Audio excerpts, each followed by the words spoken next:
साथियों नमस्कार। 8 जनवरी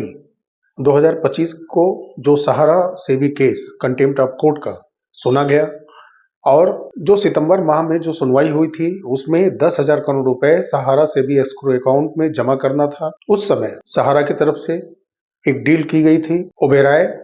realty limited के साथ, जिसमें 1,000 करोड़ रुपए जमा करने की बात की गई थी और उसी बेस पर कोर्ट की तरफ से सहारा को 9 माह का समय दिया गया था 10,000 करोड़ रुपए में से शेष 9,000 करोड़ रुपए और जमा करने के लिए। फिर एक आईए लगी सहारा सेबी केस के अंदर ही वल्लोर रियल एस्टेट लिमिटेड की तरफ से कि वो भी वर्सोवा भूमि पर डेवलपमेंट का काम करना चाहती हैं और वो भी 1,000 करोड़ की डीडी लेकर के वहां पहुंची थी। माननीय सुप्रीम कोर्ट ने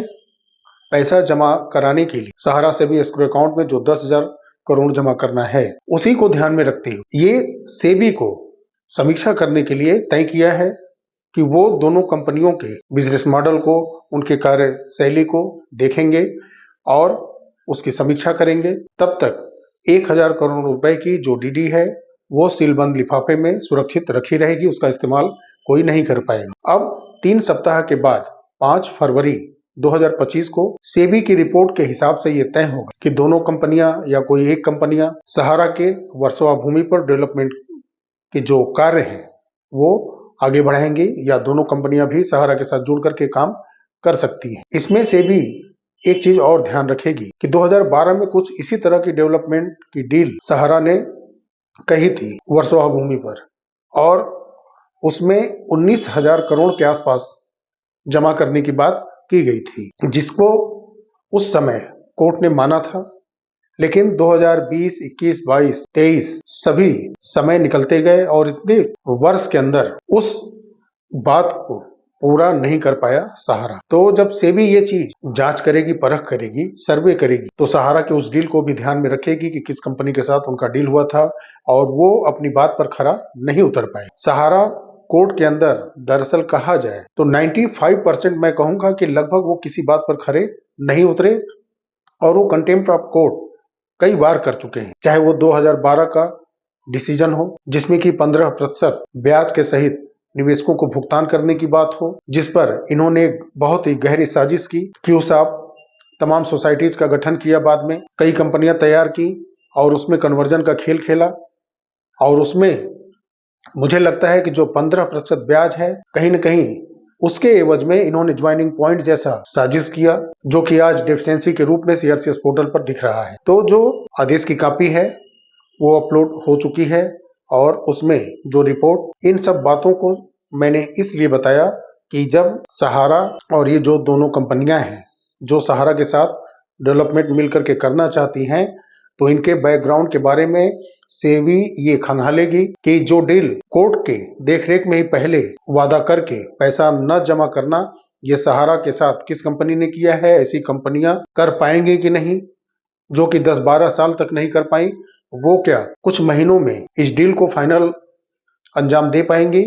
पैसा जमा कर पाएंगे 9,000 करोड़ रुपए और सहारा सेबी के एस्क्रो अकाउंट में कि नहीं। तो उनके रिपोर्ट के आधार पर जो वो तय करेंगे उससे अवगत कराएंगे माननीय सुप्रीम कोर्ट को, उसके बाद ये डिसीजन आगे बढ़ेगा। ये हो गया इस केस के बारे में, सहारा सेबी कंटेम्प्ट ऑफ कोर्ट के बारे में। लेकिन एक सूचना जबरदस्त है सरकार के कार्रवाई, झारखंड के अंदर जो कार्रवाई हुई है आज, उसमें बहुत ही बड़ी चीज निकल करके सामने आई है कि सहारा के ऑफिस पे सीआईडी और वहां की पुलिस विभाग की टीम ये लोग पहुंचते हैं और जो पैसा जमा कराया जा रहा था वहां पर नई नई कंपनियां बना करके, चाहे वो सहारा संचय के नाम से पैसा जमा कराया गया था, वहां स्कूट के नाम से कंपनियां, ऐसी बहुत सारी कंपनियां हैं, 1-2 कंपनियां नहीं हैं। कुछ दिन पहले छापा पड़ा था इनके लखनऊ के दफ्तर पर, तो आपको मालूम होगा कि ऐसी 700 कंपनियों का नाम सामने आया था। सबका डिटेल तो नहीं आया है लेकिन ऐसा आया था कि 700 फर्जी कंपनियों का डिटेल मिला है। जब कलकत्ता की ईडी की टीम आई थी शारदा चिट फंड घोटाले के सर्च में वहां पर लखनऊ के दफ्तर में, तो 700 फर्जी कंपनियों का नाम आया था सामने जिसमें उन्होंने इन्वेस्ट कराया है और कंपनियां बदल बदल कर ये इन्वेस्ट कराते गए, पैसा लूटते गए, रखते गए, फंसाते गए। इसी पर कार्रवाई वहां के जो लोकल लोग हैं हेमंत सोरेन सरकार के साथ मिल करके 1-2 महीने पहले से ही चुनाव के रिजल्ट आने के बाद वो लग गए थे सहारा सुधरी नहीं और वो पैसा जमा करा करके निवेशकों को फंसाते जा रहे हैं, फांसते जा रहे हैं। और मैंने अभी कुछ दिन पहले वीडियो में आप लोगों को बताया भी था कि तमाम स्टेट के लोग, कई स्टेट के लोग इनके झांसे में कैसे आ रहे हैं, कैसे पैसा जमा कर पा रहे हैं ये, और वहां की जो स्टेट गवर्नमेंट है इनको कैसे छूट दे रही है, कैसे इनको लाइसेंस मिल रहा है, अलग अलग कंपनियों में ये निवेश कराते जा रहे हैं, पैसा लेकर के भागते जा रहे हैं। तो ये बहुत ही अच्छी बात है कि सीआईडी और वहां के पुलिस विभाग की टीम मिल करके कार्रवाई की है जमशेदपुर के दफ्तर में, और वहां से सारे जो इलेक्ट्रॉनिक जितने भी वहां के उपकरण हैं, कंप्यूटर हैं, लैपटॉप है, प्रिंटर हैं, और वहां के जितने भी पेपर हैं सब वो ले गए हैं और वहां के ब्रांच को सीज कर दिया है। और ऐसा लगता है कि अगले कुछ दिनों में और व्यापक रूप से कार्रवाई झारखंड के अंदर होने वाली है। लेकिन इसमें गिरफ्तारियां जरूरी है, क्योंकि जब सारी चीजें आप दफ्तर को सीज कर रहे हैं, सारी चीज आप ले जा रहे हैं, फिर भी जब आप किसी को अपनी गिरफ्त में लेंगे नहीं, रिमांड पर रखेंगे नहीं, कुछ समय पूछताछ करेंगे नहीं, तो इस जालसाजी का खुलासा होगा कैसे। आप उन्हें ले जाइए, कुछ समय के लिए रिमांड पर लीजिए, और रिमांड पर लेने के बाद उनसे पूछताछ करेंगे, तभी तो पता चलेगा कि ये जो सारे कंपनियों का इजाद हो रहा है, नए नए रजिस्ट्रेशन हो रहे हैं, पैसा जमा कराया जा रहा है, पैसा नहीं दिया जा रहा है, जिससे लोग अपनी जान दे रहे हैं। 50-60 करोड़ भारतीय का जीवन नरक बना के रखा है इन सहारा के लोगों ने, फर्जी कंपनियां बना बना करके। और इस देश के अंदर अपने लोग के बीच में ही ऐसे ऐसे लोग पड़े हैं जो क्रूरता से इनके कारनामों को अंजाम भी दे रहे हैं। तो उनको गिरफ्तार करके रिमांड पर ले जा करके कड़ाई से पूछताछ करके तुरंत पूरे भारत में व्यापक रूप से छापेमारी करके क्यों न गिरफ्तार किया जाए। सब उन व्यक्तियों को आप उठाइए जो कार्य कर रहे हैं, उसमें पैसा जमा कर रहे हैं, तमाम जो नई नई कंपनियां, नई नई पॉलिसी बन रही हैं, उसमें वो पाप के भागीदारी लगातार बनते जा रहे हैं। एक अच्छे कमीशन उनको मिल रहे हैं, सैलरी मोटी मोटी मिल रही है, खूब अच्छे तरीके से उनके घर मकान डेवलप कर रहे हैं। तो उनको गिरफ्तार करना किसके आदेश पे काम हो रहा है? बार बार कंपनियों के नेम बदल के जो उनको दिए जा रहे हैं, जो नए पॉलिसी दिए जा रहे हैं, वो उसको वो क्यों आम जनमानस के बीच में ऐसी पॉलिसियों को वो दे रहे हैं और पैसा इन्वेस्ट करा करके वो आगे उस पैसे को भेज रहे हैं। साथियों, जो परिस्थितियां चल रही हैं इस समय, उससे यही जान पड़ता है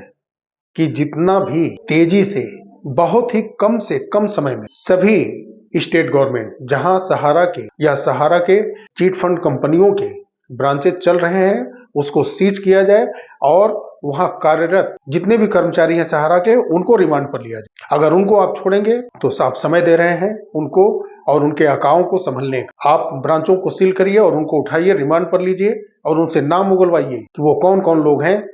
और ये सारे स्टेट में होना चाहिए जहां भी सहारा का ब्रांच चल रहा है, जिस चाहे वो डिस्ट्रिक्ट हो चाहे स्टेट हो, किसी भी लेवल पे कोई भी कार्यालय